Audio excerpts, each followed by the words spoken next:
Happy draft week. I know for me, this is one of the most exciting times of the year. You get to see where all these players are going to go. And then who's coming to my team? You know, I'm a Bucks fan, so I want to see what they do. Sit back and relax as I look at some of the most memorable or just plain interesting times and things that have happened in the NFL draft. The first one I want to talk about, I was a little kid when this happened, but it is the 1999 NFL draft. I'm talking about Donovan McNabb, Mr. Chunky Soup himself. Back in the day, he used to have all these commercials with his mom eating his chunky soup. But in 1999, Eagles fans were not so sold on Donovan McNabb, a guy who became one of the best quarterbacks in the league, perennial Pro Bowler, made it to the Super Bowl, didn't win one, but was a consistent staple for the Eagles, especially in the early 2000s. But at the time, the fans wanted Ricky Williams, one of the most transformational running backs to come into the league. Now, today, there's no chance you would see that much hype for a Ricky Williams versus a Donovan McNabb. Everybody knows that the quarterback is worth so much more. But here, Eagles fans were booing McNabb so hard. And then what happens? The Saints, later in this draft with Mike Ditka as their coach, they trade their entire draft, all their picks, just to move up to pick Ricky Williams. At the end of the day, McNabb had a better career than Ricky Williams, and he was the leader of that franchise for years and years and years. You were wrong, Eagles fans. Let's just put it out there. You were wrong. So 2002 Minnesota Vikings, they have the 7th pick. The 8th pick are the Chiefs, and then the 6th pick are the Dallas Cowboys. The Chiefs went from 8 to 6 to select their coveted player, defensive tackle Ryan Sims. But at that same time, they thought that the Chiefs had run out of time. So what did Minnesota do? They ran up and they put their card in for Ryan Sims, and it got denied because the Chiefs actually had gotten their pick in. Now everybody knew that the Minnesota Vikings wanted Ryan Sims, but the Chiefs had leapt up in front of them and taken him. And so the Minnesota Vikings are trying to turn in their card, and it says Ryan Sims on it, and they're like, oh no, the Chiefs got their pick in and they picked Ryan Sims. Nationally embarrassing for the Minnesota Vikings. But 2003, this is where it just gets nuts. The Minnesota Vikings had the 7th overall pick, and they were thinking, okay, we might trade out of this, we might trade with the Baltimore Ravens, but they have 15 minutes to make this happen. But in reality, they should have been working on this for months. At the end of the day, that 15 minutes elapses and they miss the pick. So what happens is the number 8 pick, Jacksonville Jaguars, are on the clock. Minnesota didn't make a pick. They missed their pick completely. They can make a pick at any time after that because their time was up, but they can make their pick. But what also can happen is those other teams can get their picks in as well before them. It's who gets their pick in first at that point. That's what happened in 2002. Minnesota tried to pop their pick in because they thought that the Chiefs had run out of time when they hadn't. This time, Minnesota ran out of time. So 2 times in a row, things did not work out for Minnesota, which is insane. Jacksonville's number 8. They rushed their pick in and they picked Byron Leftwich, the quarterback, who ended up being a pretty good player, by the way. And then number 9, Carolina just runs over and gives their pick as well. All of a sudden, Minnesota went from 7th pick and they get their pick in, which is Kevin Williams, who ends up actually being a fantastic defensive tackle, one of the best players at his position.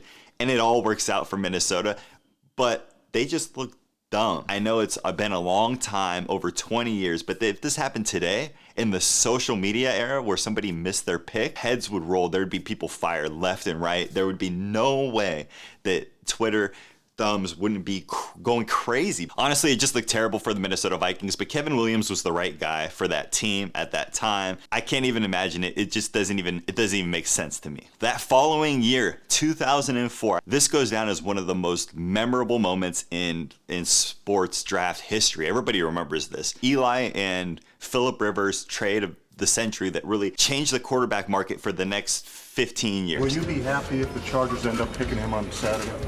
Happy. No. The San Diego Chargers select Eli Manning, cornerback, Mississippi. Eli was the number 1 pick drafted by the San Diego Chargers, and he had been vocal that he did not want to play for San Diego. His dad, Archie Manning, didn't want him playing there. Peyton Manning, his brother, had already had success in Indianapolis, and they were just like, I don't want to play in San Diego. Look at this face right here. This is Eli holding a Chargers jersey, one of the most awkward photos of all time. It's one of the best places in the world, but Eli did not want to be in there. Go f yourself, San Diego. Ah! Look at his dad. He had this, let me speak to your manager voice. So Archie Manning, they had been very vocal. He didn't want to play for the Chargers. They didn't trust the structure there, the team there, and instead he wanted to play for the New York Giants. The Giants had the 4th overall pick. So they swap him, Eli for Phillip, obviously, and then the Chargers also got a 1st round pick, which turned into Sean Merriman the following year, and a 3rd round pick in that current draft. Overall, I think it worked out great for both sides because Eli Manning obviously won those 2 Super Bowl titles. He took the Giants to the promised land and was a great quarterback. But Phillip Rivers was a better quarterback for most of his career versus Eli Manning. I am on that hill 100%. Eli was a decent to okay quarterback, but when it came to those 2 Super Bowl runs, those were legendary, absolutely incredible. Obviously, Eli deserves to be in the Hall of Fame, I think, because of just those 2 runs by themselves. It was a win-win looking back on it, but at the time, 2004, what an awkward draft. We're going drama to drama to drama. It's like, okay, 2004 wasn't good enough for you. Let's go to 2005, Aaron Rodgers in the green room. Now, this was crazy because Aaron Rodgers was obviously a top pick. He went to Chico State and then he went to Cal. So he's Northern California Bay Area guy. And the 49ers have the 1st overall pick and a massive need for quarterback. So you're hoping they're going to draft Aaron Rodgers, Aaron himself. Where is Aaron right now? No Aaron, huh? Aaron Rodgers grew up watching the 49ers, loving the 49ers, but there's another prospect at the time, Alex Smith. And Alex Smith was also a baller in college. And what did the 49ers do? They go Alex Smith with that 1st overall pick. You see Aaron Rodgers in the green room, and he's like, okay, I'm still going to go early. People need quarterbacks. And he just sits there and sits there. And it's one of the most awkward TV experiences because he's pretty much the only guy left at this point. Everybody's been picked, and they just keep showing him. He's picking up his phone. He's looking around. It's so sad, and it's so awkward. And this is a guy that probably thought he had a real good chance to go 1st overall. It takes all the way to the 24th overall pick in the Green Bay Packers for him to get drafted. That's insane.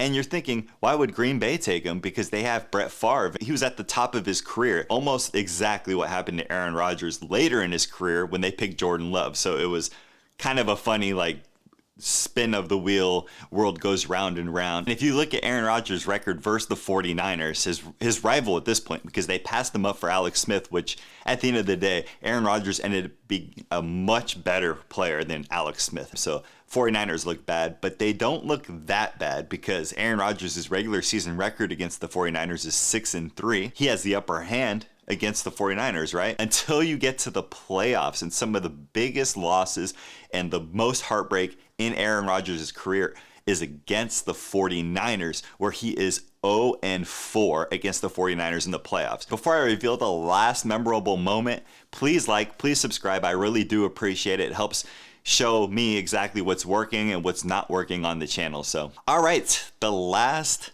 moment, I'm going to say the 2020 draft, the COVID draft in a sense. That entire draft is a memorable moment. First off, Roger Goodell in his basement or wherever he is, just hanging out, doing the draft digitally. They have digital fans.